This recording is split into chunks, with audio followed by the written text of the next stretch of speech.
खास नखरे वाली कुठे निघाली घालून साडी लाल गुलाबी पागल करते तुझे मोर। এখানে একটা পেঁয়াজ আধা বাটা করে, আর এখানে একটা টমেটো আর 5টা পাকা লঙ্কা মিক্সি করে বেটে নিয়েছি। মাছের ডিমও ছিল, সেটাও বেটে নিয়েছি। এবার তেল কাঁচা লঙ্কাগুলো এবার ছিঁড়ে দেবে, নাহলে কিন্তু ফাটবে। এর মধ্যে পেঁয়াজ বাটাটা দিয়ে দেবো। এবার যে টমেটো আর লঙ্কা বাটাতে রাখা ছিল সেটা দিয়ে দেবো।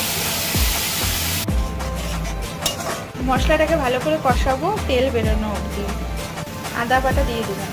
মশলাটা ভাজা হয়ে এসছে, রসটা চলে গেছে। এবার হচ্ছে হালকা একটু জল দিয়ে দেবো মশলাটাকে কষানো। মশলাটা কষানো হয়ে গেছে, মশলাটা কষানো শেষ। এবার জল